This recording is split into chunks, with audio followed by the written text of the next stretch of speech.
So guys, good morning. Today it's unboxing day and dapat nung January pa ito pero February na. Ngayon ko palang bubuksan yung balikbayan box ko. So samahan niyo ako guys as I open my balikbayan box and ano nga bang laman nitong balikbayan box na. By the way guys, nakita niyo naman dito sa past video that I was able to unbox my DJI and so ito na yun, gamit ko na siya. And I got yung dalawang mic para just in case malobat yung isa, may isa pa. Kabit lang natin siya. There we go. And magnetic. Buksan na natin. Oh my gosh. After dumating dito yun yung January 14 or 15. Ay pinadala ko to nung nasa US pa ako, October 15. Dumating dito ng January 12. Then ngayon bubuksan natin siya. Today is February 22. And happy Panagbenga Day everyone. Dito lang tayo sa bahay dahil for sure traffic.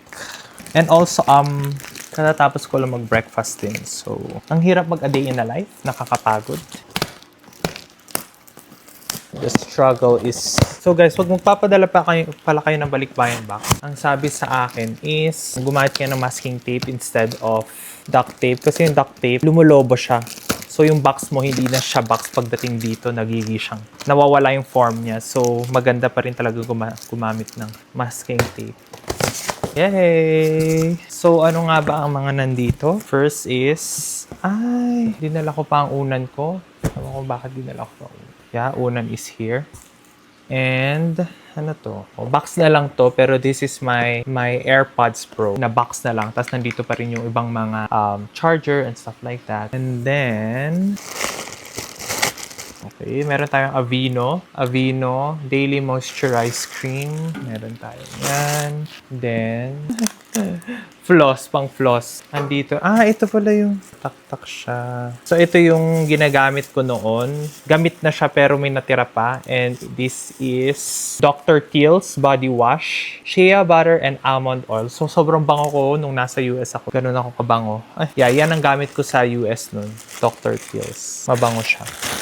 Then, itong aking scarf. Ewan ko, nagdala ako ng mga libro. So, we have this Salt Lake Visitor's Guide. May kailangan ko ipeg. Yan. We also have a gentle reminder. Hindi ko pa ito natatapos, pero itong book na to is parang, a gentle reminder, parang isang page per day. Parang ganun. Yeah, maganda tong book na to. Then, itong sticker na to is Life Elevated. I got this from Hyatt Regency. Nagbebenta sila ng ganito. So, binigay sa akin for free. Hindi na pinunch. Wow. Of course, we have the Book of Mormon. A good friend of mine na a member of the Church of the Latter-day Saints, binigyan niya ako ng book, The Book of Mormon. Wala lang, sinave ko lang kasi parang ang ganda ng bind. At saka sinabi niya rin sa akin na basahin ko to pero parang hindi naman ako nagbabasa ng The Book of Mormon. But either way, for the experience lang na meron akong ganito. At saka, again, this was given by a friend of mine. So, yeah, itatabi ko siya. Another one is, another favorite, it's The Four Agreements. So, natapos ko na to. It was also given by one of my favorite co-worker. Story. Hi, Story. If you're watching, I still got your book. So, yan, may sign pa siya. And then, this one is another heat tech from Uniqlo. Galing talaga ito sa Philippines. Bininala ko doon, tapos binalik ko. So, kasi nga, masyadong malamig. So, need talaga ng heat tech. Next is, wow, ang dami ko palang dala. I also have this book. Hindi ko pa rin siya nasisimulan. The Score Takes Care of Itself. So, I got this one from anong tawag dito? Hindi siya bookstore Parang, basta yung book na binebenta lang na mura, yung ganun. Mga books na for sale, on sale, parang ganun. Hindi ko pa rin yan nababasa. And then, we have, baka puro libro yung dala ko. Next is The Power of Habit. This is another book na tinry kong basahin na hindi ko pa rin nababasa. So, sabi ko, iuwi ko na lang din siya. The Power of Habit by Charles Duhigg. Nasimulan ko lang siya, pero hindi ko pa rin siya natapos. And nakalimutan ko na siya. So, sabi ko, iuwi ko na lang and dun ko na lang basahin sa Philippines. Ang dami ko palang binila libro. Next is, ano ba to? Laundry ata ito lahat. Oh, this is my only jacket na pang winter, yung pang snow talaga. So, ipapalaban na natin yan. We have here our, okay. Nandito yung mga old na damit ko, underwear. I think mga old na damit ko lang to rin. Yung inuwi ko kasi yung mga bago kong damit, tapos yung mga old kong damit. Pero ito, alam ko, bago to. This is from, ang ganda. Wear Winter. I got this from H&M. Ito lang yung bago dito, feel ko. Kasi most of the time, dinala ko na yung bago kong mga clothes sa maleta, tapos hindi ko na siya. So, let's remove this out of the way. Old clothes. Next, we have Ay, ito yung ano, this is my old na blanket, yung malaki, duvet. This is my duvet na binili ko pa to nung first ever pumunta ko sa US. Tapos dinala ko nung second time. And then, syempre, hindi na siya kasya sa maleta ko. So, nilagay ko na lang siya sa... And then, what else? A box. This was a box of Walmart. So, nung nasa US ako noon, that time, mahilig ako magpa-deliver ng kung ano-ano. Ni-recycle ko lang yung box na to. Anong laman mo? Anong laman mo? We have here... Andito pala yung mga ano ko. So, we have here the Hyatt. Lagyan na natin. So, we have here a Hyatt bag. Hyatt Regency Salt Lake City. Yan.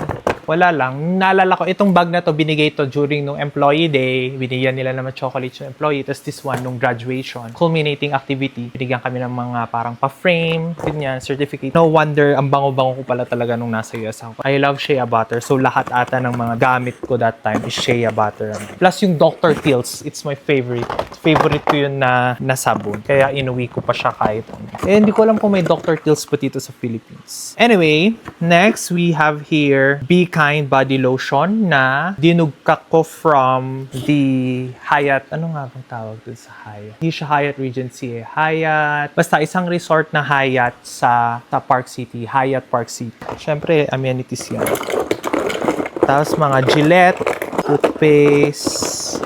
Ay, kaya pala naman. Then we have here our mga Sharpies na galing din ng Hyatt. Hoy guys, hindi. Naiuwi ko lang. And then, tingnan nyo guys, so this used to be my... So, sa Hyatt, diba, dahil front desk ako, nakita nyo guys, may mga pangalan ko na nilalagyan ko. Very high school. Ito kasing mga pens na to, sobrang ganda nito pag nagsusulat ka ng room number. So, this is your room number pag bibigay mo keycard. So, ito yon. So, medyo maano ako sa ballpen. And ang ending, naiuwi ko siya. Gua siya. Ano ba tawag? Roller pang mukha. Then we have, nag-uwi pa ako ng to, mga tea. Food pala to, hindi pwedeng ihati. Then, wait, ito. Gua siya rin. Ito ata yung gua siya, yung isa roller. Then, ito yung dahil, so ito, inuwi ko to, parang for the remembrance lang, gagawin ko tong keychain. This one is, nung nag-check-in ako sa Grand Hyatt, Denver. And then, this one is a key card from the Hyatt Regency Salt Lake City. Yan yung pinapamigay namin. And, of course, this is a temporary leave card. And another one is my Brighton cards. So, these are parang account ko sila sa Brighton for skiing. Nung nagsiski ako lagi, ito yung card na ginagamit. Tapos ilalagay mo lang siya sa bulsa. Tapos pag dumaan ka dun sa parang daanan, tutunog ka, tapos makikita nila yung profile mo. Kasi pag minsan yung iba, ginagawa nila, pinapahiram nila sa iba. Hindi kasi pwede yun. So, 1 card per person. Okay, yun lang. Next is fold na damit. Then we have here, this one. This is a New Balance na, hindi, sabon lang. Shea butter. Kaya pala ang bango ng box ko. Shea butter, nataktak lang yung shea butter na Dr. Teal's ko. Ayan, this one is a puffer jacket na New Balance. And ang kwento nito is, this is from a friend as well. Tawag dito, sinabi niya sa akin na, may mga naiwan na mga gamit sa apartment niya. Kunin ko na lang daw. So, isa to sa mga kinuha ko. Tapos yung ibang niyang mga gamit, dinonate ko na. Kasi di ko na kukunin lahat. Pero ito, maganda to eh. Sabi ko, ba't iniwan mo?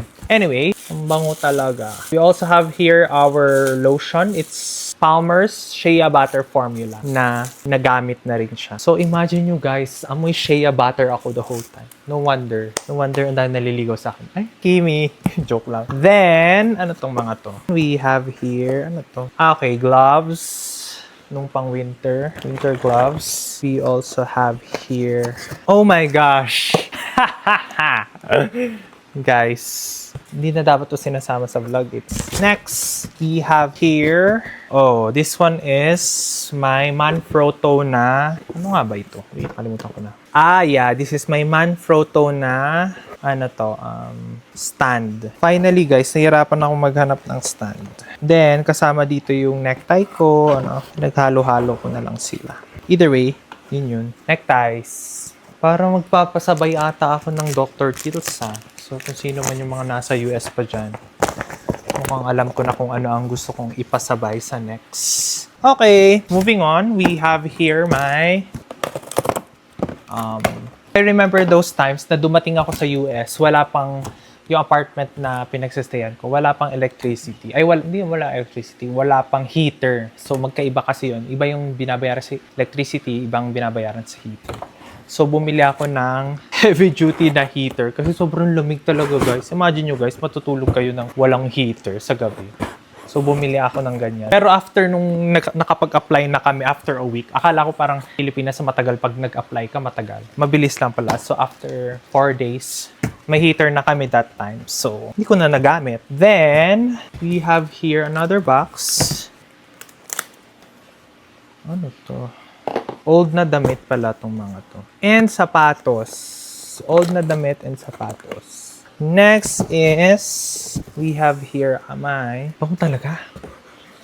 We have here this was my sketchbook na mga, okay, never mind. Sketchbook ko to, nandito yung mga plano ko in life sa lahat na. Plano talaga. So, pag bored ako and may mga, anong tawag dito, business ideas and mga products, dinodrawing ko siya, guys. So, pag madaling araw, nagising ako na parang, may idea ako, ganyan. So, dinodrawing ko siya para hindi ko makalimutan. Tapos kapag may time ako, tapos may budget na ako to try to research and development yung mga naisip ko nandito. So, yung iba dito makikita nyo in the future pag nag-launch ako, pero may mga ibang products dito for therapy clinic, and nandito rin yung mga ibang designs ng mga stickers, mga ganun. Anyway, that's my secret book. Hindi nyo pwedeng malaman. And then, dinala ko pa pala to dito. Set your mind on things above, not on earthly things. Colossians 3 verse 2. So this one is very special. Ganito lang siya, pero this was an activity in our church. Parang art lang. May ganun kasi, parang every Wednesday ata yun. May event for college and young adults. So, ito yung ginawa namin. And it's very special kasi super fun gawin ito with friends. So yeah, yun lang. And last but not the least, another box na nandito. So, ano ba to? Okay, damit. Puro damit lang ata to. Yes, finally, nandito pala tong damit ko na to. Red, the damit. Earmuffs. Siyempre, malamig sa Salt Lake kaya ganyan. Oops, ready. Earmuffs. Tapos, meron pa tayong turtleneck. Okay. So, this was my first ever Uggs. So, this is my Uggs pala, guys. So, sa Salt Lake, very umuulan-ulan talaga. Ay, umuulan-ulan. Nagsusnow sa Salt Lake and sobrang madulas ng daan. So, I bought my very first Uggs. Kasi syempre parang, alam mo yun, sikat to sa TikTok, ta sa Instagram. Parang pag naka-Uggs ka, parang ang social mo, ganyan. So, bumili rin ako ng sarili kong Uggs pang snow. So, kung makikita nyo, guys, bakit may white siya? It's because pumunta ako sa, hindi pa pwedeng i-share, no? Pero pumunta ako sa isang salt flats, yun na lang. So, in the future, makikita nyo yung vlog na yun. So, spoiler alert, pumunta ako sa salt flats. And kung makikita nyo, may white pa tong sapatos na to. It's because ito yung ginamit ko, tapos di ko na siya nilabhan. Since then, binax ko na siya. Na-miss ko. So, ito pala. At ito yung ginagamit ko for going to work. Kasi nga, sobrang dulas ng daan. Pag naglalakad ako, hindi pwede yung regular shoes kasi madulas siya. Oh my gosh. I miss Salt Lake. So, this one naman is my skiing socks. Kasi parang may thermal to sa loob. Parang thermal to sa loob. So, sayo lang. Na-miss ko na mag-ski. Sana makapag-ski ulit ako. Tapos, ito, we have here our baklava. Baklava ba? Galing natin. And, so makita nyo talagang for the ski season. Hindi ko alam kung inuwi ko to kasi remembrance at saka mahal kasi yung bili ko dito. Ano bang brand nito? May branded to eh. Blackstrap. Yeah, so medyo mahal to. Nasaan na yung ulo nito? Diba? Pasabog. Imagine nyo, guys. So, pag nagsiski ako, guys, ganyan. Ganito ang itsura natin. Parang mga hoda. Buti na lang nilaban ko kasi naalala ko, pag nagsiski ako, guys, tapos syempre sobrang lamig doon. So, yung sinisipon ka, talaga tumutulo dito yung So, basang-basa to ng sipon pag gano'n. So, yeah, I miss my skiing days. So, ganito yung itsura. Then, ilalagay mo dito yung helmet mo. Tapos, lalagyan mo ng ski goggles. So, yun, guys. So, that is my unboxing ng aking balikbayan box, and I'm happy, guys, that I was able to share to you this experience of unboxing my stuff na galing sa US. So yeah, these are my stuff that I love, and I'm honored and grateful dahil I was able to send some stuff here in the Philippines na kung old na gamit ko to, kasi yung lahat ng mga bago kong gamit na binili from sa States is hand carry ko na siya at saka chinek-in ko na. So itong mga to are really the things na hindi ko kayang i-let go, and at the same time may mga iniwan pa akong mga gamit doon na hindi ko na talaga, sabi ko parang it's not worth it na ipasok pa dito sa balikbayan box kasi parang hindi ko naman na sila vibe. But these are the things that for me na vibe ko pa rin, like especially yung mga books. Yeah, I love, ang dami kong books na dinala. So either way, I'm very thankful that parating talaga to dito sa Philippines, and I'm happy to share it with you guys. Again, thank you very much guys for joining me as unbox my balikbayan box. Again, thank you guys for watching. Ngayon, ang dami kong kalat. Paano ko ito tatanggalin dito?